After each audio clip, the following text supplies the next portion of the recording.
Richard Hatch is one of my favorite people to watch on television because for being arguably the original reality show star, he just strikes me as remarkably sincere. He's blunt, he's honest, he's smart, he's strategic. He's the winner of the first season of Survivor, where he basically created the whole concept of an alliance. He also competed on the 8th season of Survivor All-Stars, in 2004. In 2011, he was on the 4th season of Celebrity Apprentice. And last year, he was on The Biggest Loser: Temptation Nation. Now, one thing you may have heard about Richard is that in 2006, he was convicted of attempting to evade taxes.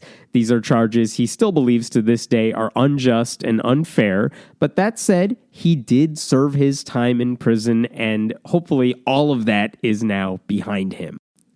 I wanted to talk to him about his Survivor legacy, about growing up gay and an atheist. He actually attended the First Reason rally, which is something we talk about during this conversation, and what he's up to now. You know, my first question to you is just when you go into the background and everyone, if they've watched TV in the past couple decades, they kind of know who you are now. But I want to go back to just kind of the first season of Survivor for a second. What made you even want to apply for that show? Because when Survivor 1 was kind of even being publicized, no one knew what that show was. No one knew what reality television was. So what was it about that even made you consider doing it? Yeah, indeed, it was a really new genre. I have always loved the outdoors and camping, and a scuba instructor and those kinds of things. So when my mom saw an ad for some television, and she didn't know where she saw it, she called and said, they're putting together a show for you. Oh, yeah, sure, Ma. Okay. And she didn't even know where. And I thought, oh, that's just her. She's always got ideas. Then about a week later, a friend from D.C. sent an email saying, hey, CBS is putting together a show just for you. I thought, okay, this is weird. So They're all thinking of you. Applied, filled out this, multi-page application and sent it in. But I would have paid to go. It's one of those things, on a deserted island, go camping for a month. Hey, that'd be great. Let's think about it. South China Sea, cool. I haven't been there. Awesome. And then, throw in $1 million. Sure. I'm on. Why not? You ended up going back onto the show on the 8th season for the All-Star tournament that they had that season. And we haven't seen you back for a number of reasons, but I'm wondering if we would ever see you on Survivor again, because you've been thwarted a couple times in your own attempts to go back on there. Yeah, they asked me back twice after that for Redemption Island and Heroes versus Villains. And both times prosecutors prevented me from going for no legitimate reason. I'd finished my sentence, which wasn't legitimate to begin with, but they wouldn't let me go back. And then I haven't been asked since. Okay, so, because you're in the clear now, right? Oh, for years. For what are we coming on 7, 8 years now? Okay, so maybe we'll see you on there if they ask you again. Perhaps. Let me ask you, as someone who I take it is still a fan of the show, are there certain twists you really like to see? Are there certain rules you'd like to see changed? Because they do change them every season. Well, if your commentary is any indication of who you are on Twitter, then I think for similar reasons to why you might enjoy the show, I enjoy the show. I like figuring out who people are, looking at what choices we'll make in what situations, thinking about what that says about who we are. Those things interest me, and that's what Survivor is. So I'm still a fan of the show. I watch pretty regularly, and I really enjoy when there are what I think of as skilled players playing. So this upcoming season, where they are having some of the really good, interesting players who, quote unquote, make big moves, that sounds like something you're going to be into, because it is a strategy game more so than just personalities. Like, everyone kind of knows each other, so that's out the window. Well, Yes, everyone kind of knows each other, but your premise that these are big players who make big moves, I hope we see some of that. It's called game changers, but and some of these folks did influence the game in some pretty powerful ways, but many didn't, and I'm not sure how they were selected. That's marketing, game changers, etc. I hope, like I do with any season, that I see lots of interesting gameplay, lots of interesting exchange that makes the game fun to watch and enjoyable and pleasure and exciting to try and figure out what's happened and why it's happened. I'm not as convinced as it sounds you are that these are those big players. But no, I agree. There were some of the names on there, and let me go back for a second. There are, I don't really get into many reality shows, but for some reason, Survivor, just as a game itself, I just think is really good. That's the only reason I've still watched that one show, even though I don't watch any of the other ones. But you're right. There are some names on this season where I'm just like, okay, I don't really get why they're on there, but okay, they balanced it out in terms of whatever demographics they're trying to hit. But some of them I'm excited to see come back. So, Hammond, you say that you describe your watching Survivor with what sounds like a little bit of embarrassment. No. It's not embarrassment, and this is. I have loved the show since I started watching you on it. And that was my senior year, I think, of high school. To the point that I was so obsessed that I think I was voted most likely to be kicked off the show that year as my senior class superlative because people just associated me with the show. But no, it's not with embarrassment. I think it's a really, really good show. And when it's done well and everyone's actually playing, it's so much fun to watch. Sadly, I don't know anyone I can watch it with anymore. I feel like I'm in an island of my own, just kind of like, screw you all. I'm watching it, and then you all can do whatever you want. But I'm not embarrassed to say I love the show. Awesome. I think there are a lot of folks out there who feel similarly. I think that's why it's still on. Yeah. It has a strong audience still, but it doesn't have the same water cooler feel that it used to. It's not a guilty pleasure for me. It's a genuine pleasure. I just like it. I agree. I think there's real value in watching what we do with one another as humans and thinking about that. Yeah. You said in a recent Reddit AMA that when you were on the show the first time, it was a little difficult because you were playing two games, you said. One was against the contestants, as it should be, and the other was against the powers that be. And I wonder what you meant by that. Wow, that's a little bit deep, but let's go. So I learned many things in that season, that initial season of Survivor. And until that point, up until my filming of that show, I'd led a pretty unique life, I guess, in the way that I'm a very direct, very open, very what you see is what you get kind of guy. And I'd had nothing came back at me for that. I'd never encountered any kind of prejudice that I was aware of, etc. But after filming that show, I learned a lot about who we are because I encountered all kinds of prejudice and problems having come out as gay and particularly as an atheist on the show. There was quite a reaction, and it's something I still have to think back at how powerful that reaction was and still is. And to be clear, that first season of the show, you were competing against people who were very openly Christian, who were also, even one of your closest allies on that season was pretty uncomfortable around gay people, to say the least.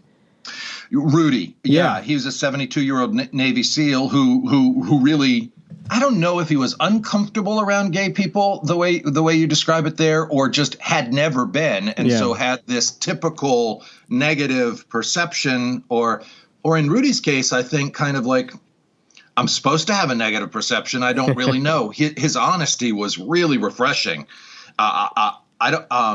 He's fat, and he's queer, but he's smart, he said of me. Right. And it was so genuine. It was so, he just had this perception, I think, as an old time Navy SEAL of this, guy thing. And that must be really weird. Well, he learned, I think, about who people are when he met me. And I think that's part of what Survivor did that was a good thing.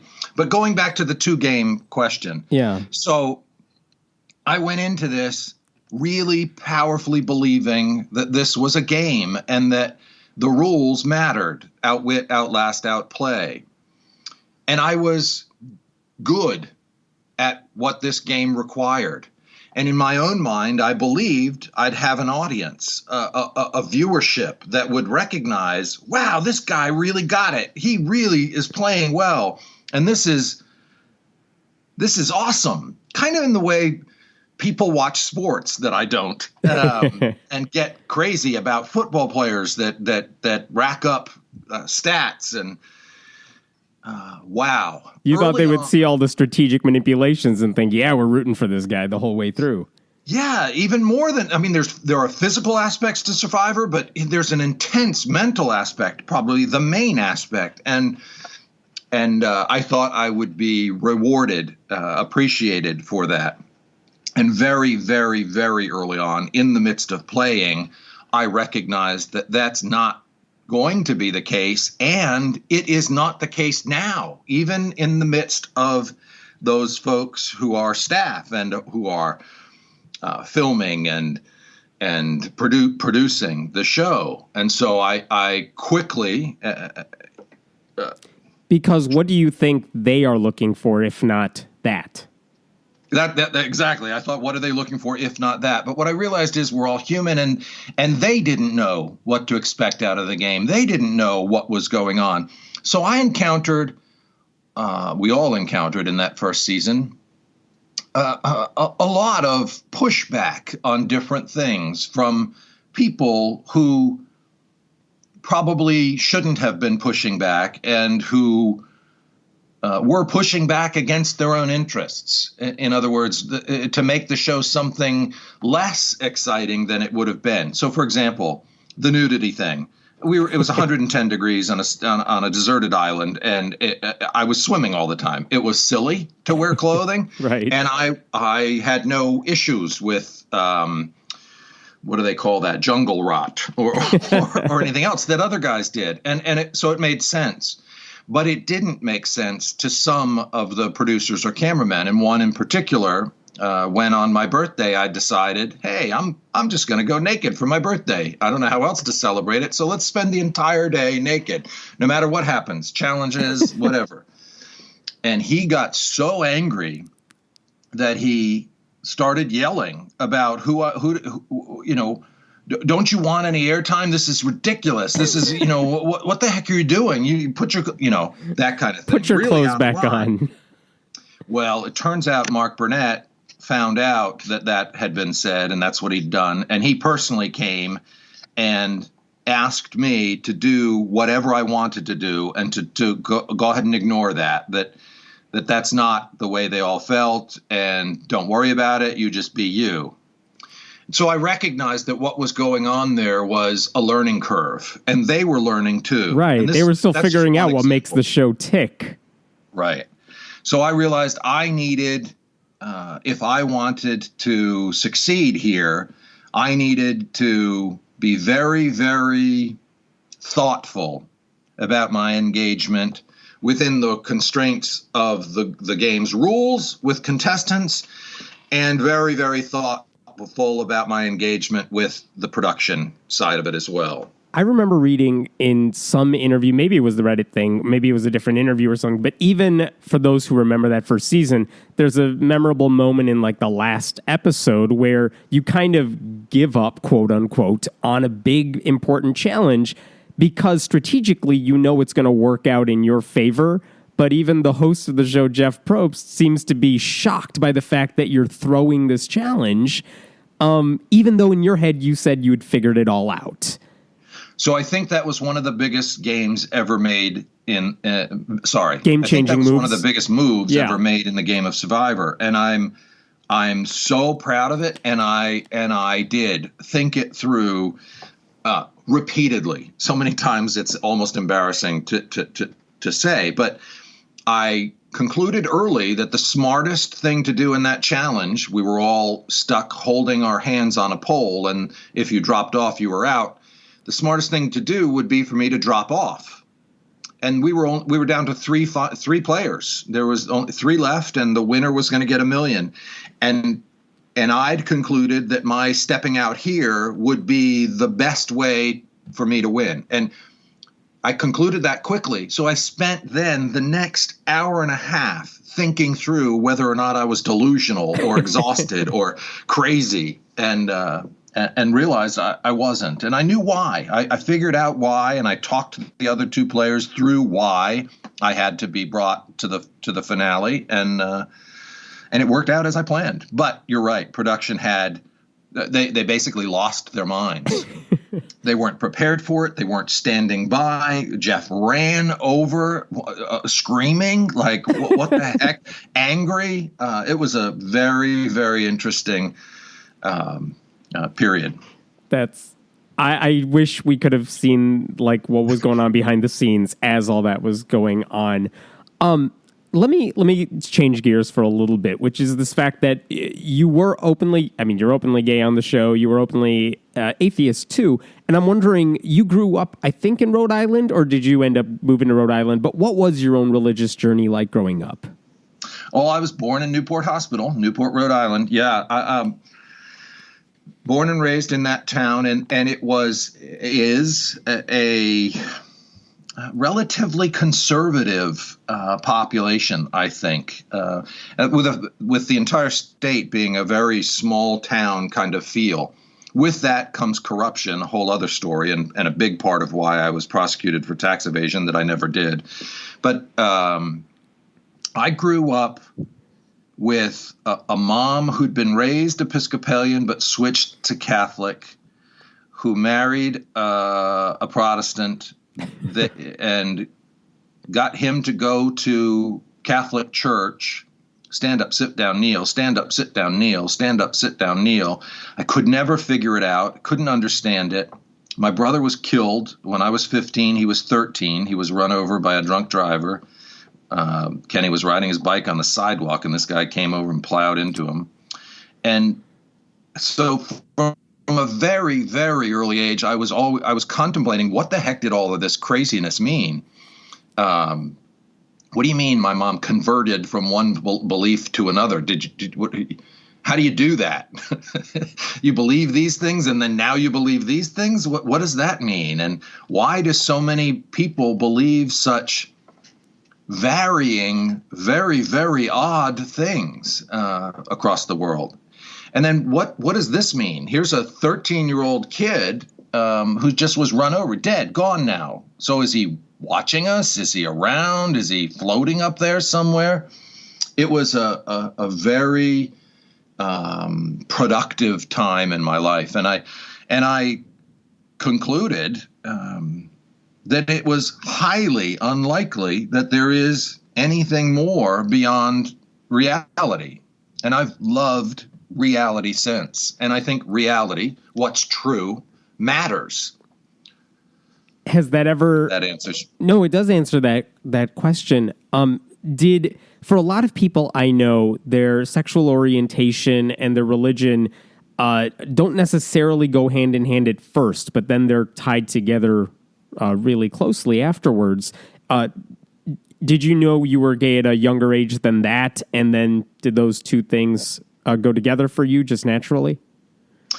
No, I didn't really know what gay was until I realized that I was attracted to other guys. I was raped when I was 8 by 3 neighborhood kids, and then I guess you call it molested when I was 10 by one of my parents' friends' sons. And that 10-year-old experience was pleasurable is an understatement. Just exciting. Wow, what the heck is this? Weird. I didn't understand it, but there was nothing negative about it like there was about the earlier rape.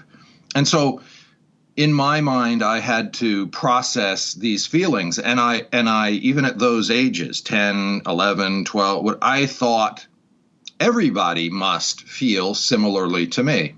We must all, us guys, kind of have these exciting feelings when we think about one another naked, but eventually we'll marry women and we'll have kids, which of course I was going to have. I knew I would have a family and wanted one, etc.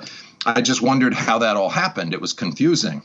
So when I realized that wasn't the case, and that when people were saying things like queer and faggot, they were talking negatively about me. And I had to come to understand what that meant. I had to integrate that into my own perspective of who I was. And I think of that kind of as a gift, because I was bright enough to conclude that I'm a good guy. I'm a really good person, and I love me.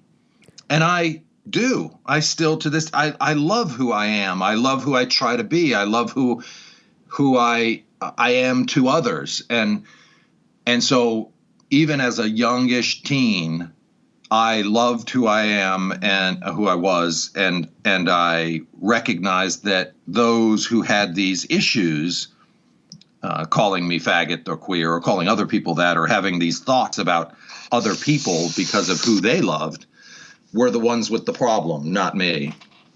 And did you ever face, I mean, yes, people are going to call you names, things like that. Did you say when you were growing up, though, you didn't really feel any serious prejudice until None. You had gone on Survivor and kind of really been around people who weren't in that same environment growing up?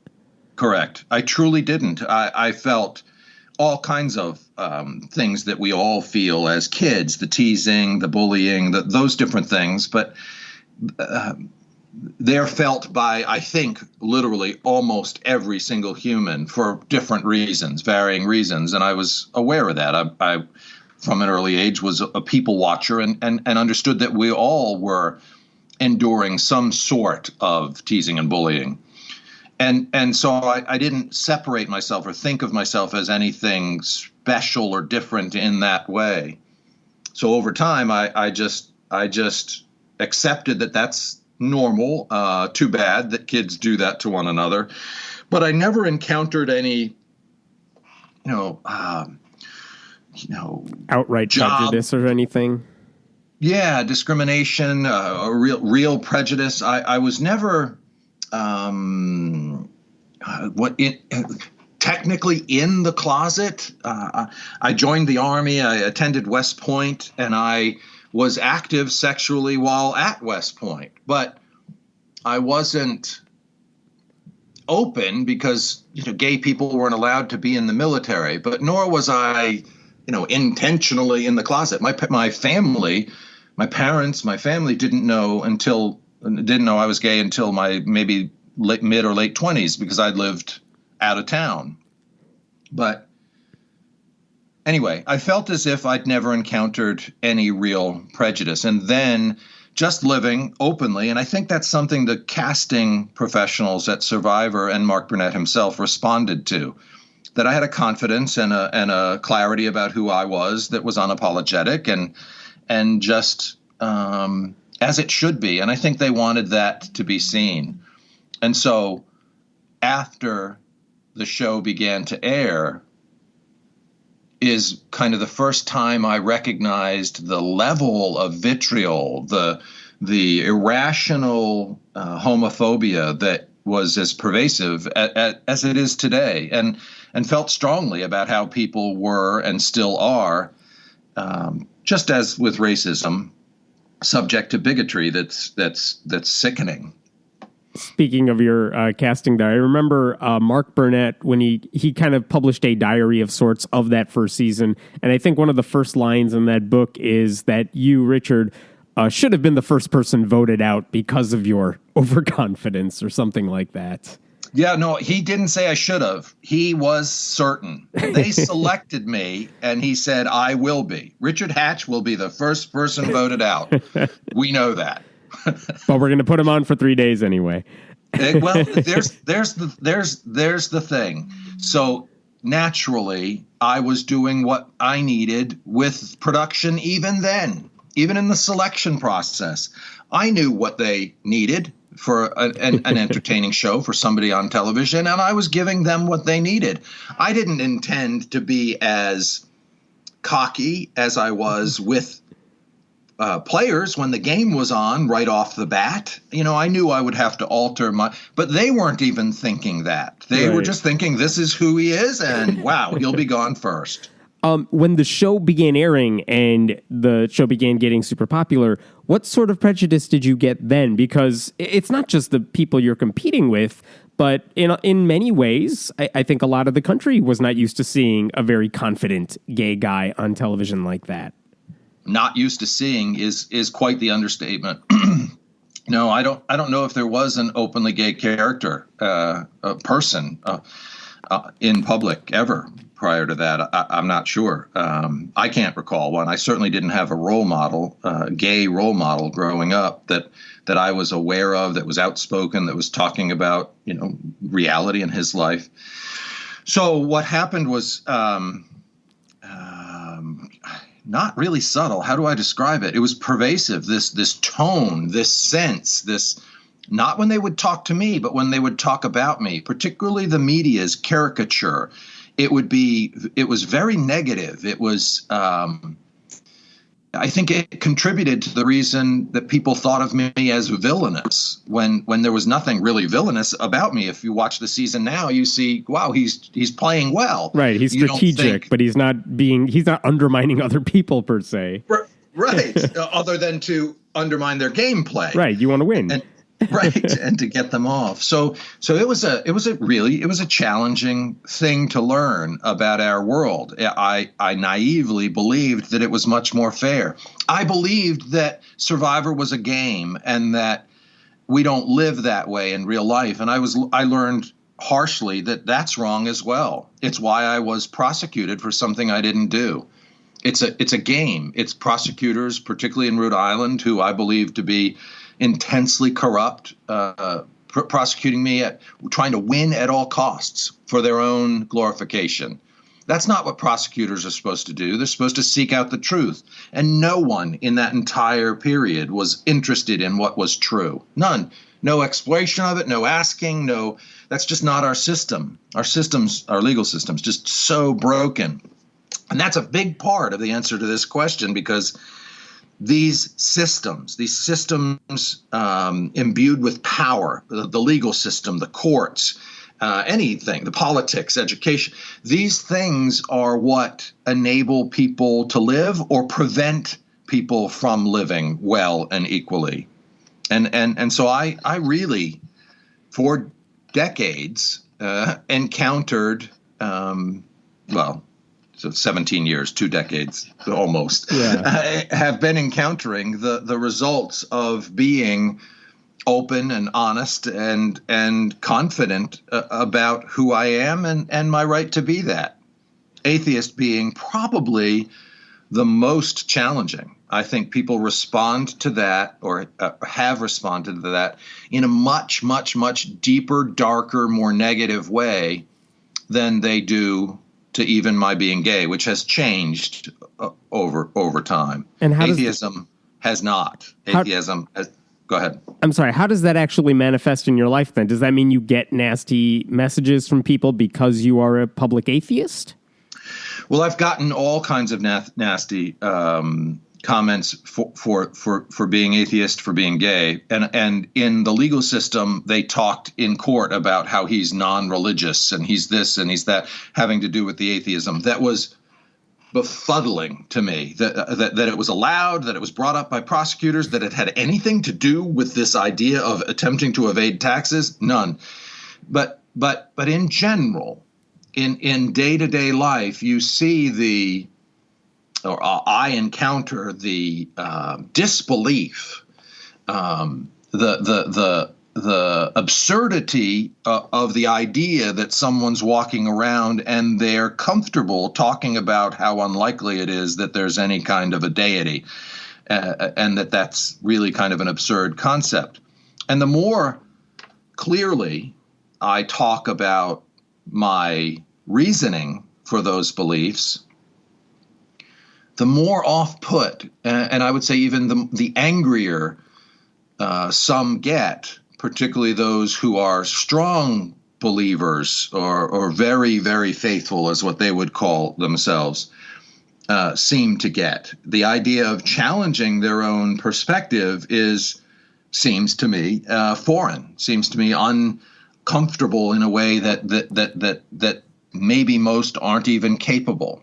There are obvious exceptions to that, particularly within the Survivor world, where people I've met through Survivor and at charity events and other players on Survivor who happen to be religious. I've had many more conversations with them where their perspective is enjoyed at the same time as they're open to talking with me about mine.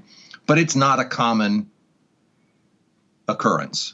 It's much, much more common when there's a shutdown, anger, a negativity, follow-up by comments about how awful I am for not believing in their God, their what I think of as imaginary God, their imaginings of a world that doesn't exist. And I think a lot of people watching Survivor too, and they don't realize that when you're on there for 30 days or plus, and so much of what goes on there is not seen on television because it's all edited out. But I imagine that leaves a lot of time to just talk about deep issues, even though it's never going to make it on air.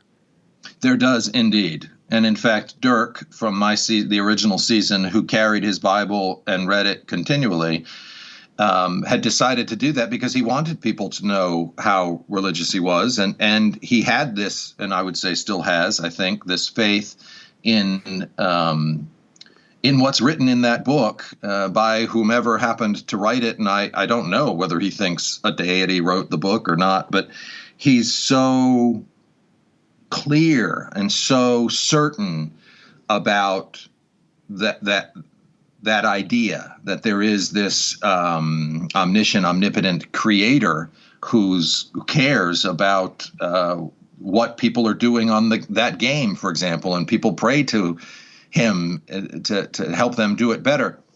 These kinds of things have inspired me and I've been writing for a long time this book. I'm looking for a publisher now called Reality Matters. And it simply matters. And I would want to know, I believe, if I were religious, how confident I could be in those beliefs. I like people challenging my perspective. I enjoy the idea that I might learn something from being challenged. But it's a rare thing. And I want to encourage people to be more interested in being challenged. You actually attended the 2012 Reason Rally, is that correct? I did. Was that your first time being surrounded by people who identified as atheists? Well, certainly in that crowd, I think it was the largest gathering of atheists ever on Earth at that time or something. That was a first and a pleasant one. And have you done anything like that since, in terms of gathering with people who identify as atheists, or is that something that maybe because you're in Rhode Island, it's not as big of a deal for you? Well, it isn't as big of a deal here in Rhode Island. I don't think, although there are pockets of it where maybe Rhode Islanders are religious. Yeah, most Rhode Islanders are religious, so it's a deal. But we're a more connected world, so I've been searching for meaningful work. So for example, I reach out to lots of different atheist-related organizations, people who are doing things that are good for the world and truly trying to help people live better lives. And I think that's what atheism is about. And so in that search for work, I talk with lots and lots of groups about possibilities of working together. I wanted to ask you, because you were also on the 4th season of Celebrity Apprentice, And I wanted Correct. to know, so that means you did spend some time with Donald Trump and everything.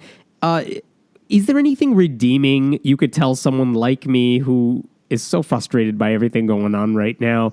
Did you see any side of him on camera or off camera that you think, you know what, politics aside, here's something you should know about this guy?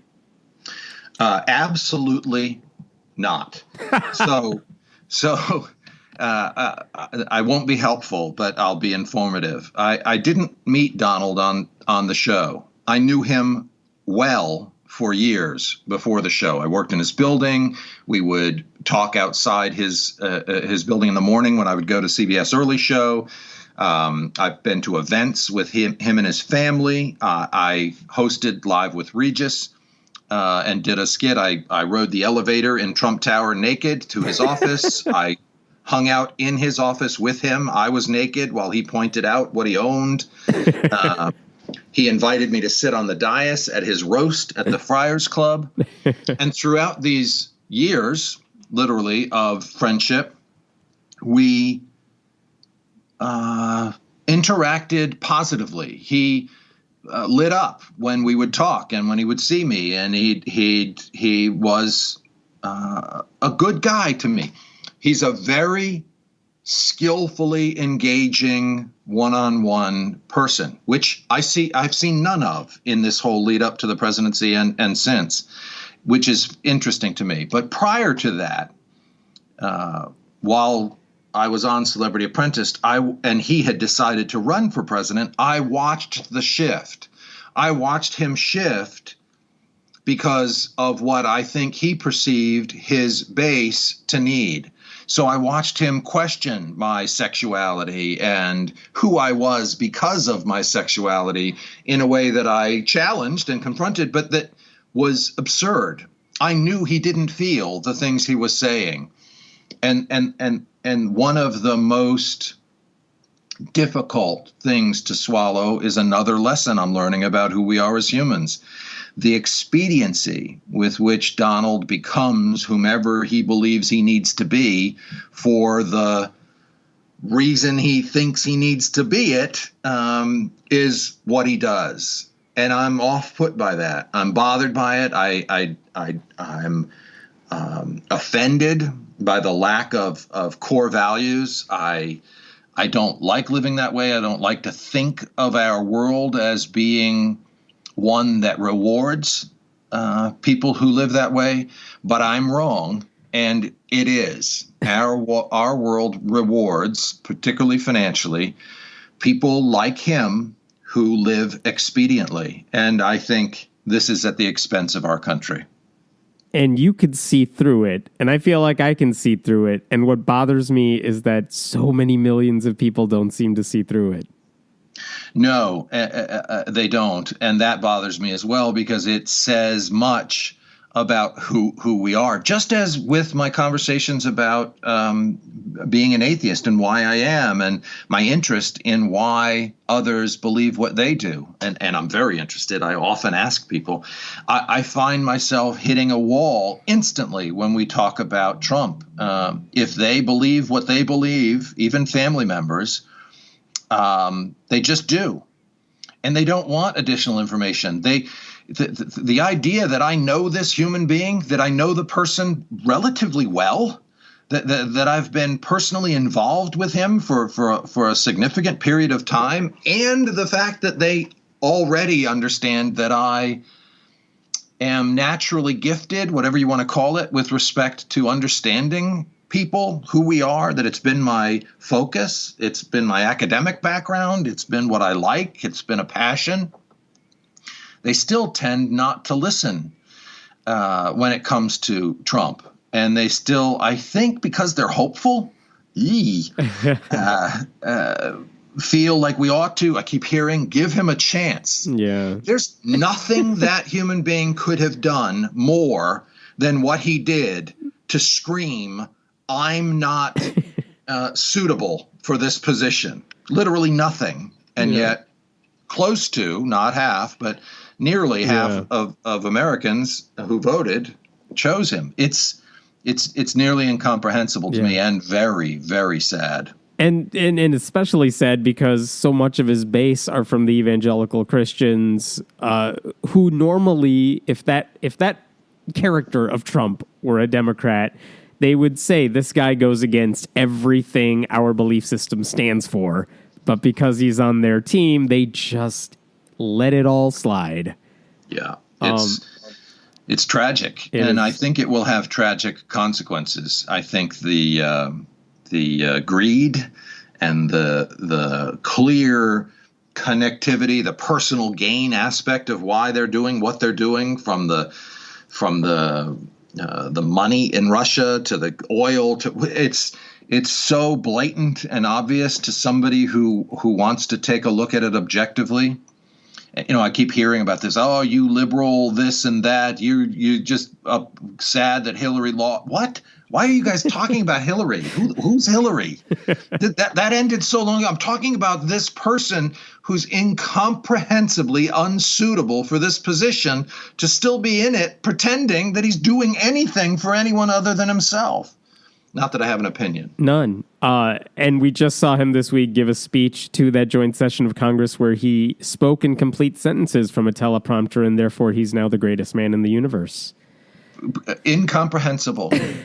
Babbling, spitting out someone else's words in a horribly uncomfortable way. I mean, it was difficult to watch, but doesn't matter. You know, he's gotten better at that than he was, a month ago. Yeah. It's got nothing to do with who he is, what he believes, what he's doing, why he's doing it. Nothing. Going back to you for a second, one last question for you, which is what, assuming Survivor's not calling you back yet, what are you up to right now? Because I've read everything from you're producing your own TV shows, you're working on a doctorate. What is it that you're working on right now? All of that's true. I think I'm going to continue to work on my doctorate, but I'm in the midst of writing this book, Reality Matters, and shopping it in search of a publisher. Producing television, boy, that's been an ongoing interest with my business partner, and he and I have really proposed, I think, some interesting concepts, but nobody's written a check yet, so I don't know how to describe that. Do I do it? Yeah, I do it. Am I paid? Not yet. Yeah. Lots of things like that, and in the midst of that, as I described earlier, it's this desire of mine to make a positive impact and to do meaningful work. So I'm looking for work within the atheist community, within some group that is doing, as Christians might say, the good work. Spread the gospel of godlessness. Yeah. So it's something I'm passionate about. It's something I truly believe is needed. It's inevitable if we're to continue as a planet and evolve. So I'd like to participate. Well, that would be exciting to see, and I hope those people in charge of some of those organizations are listening now and maybe have something in mind. That would be wonderful. Well, thank you so much for doing this. I really appreciate it. Richard Hatch, he is the king, really, of reality television and one of the original stars of Survivor. So thank you so much for joining me. Thank you, Hemant. Reach out anytime.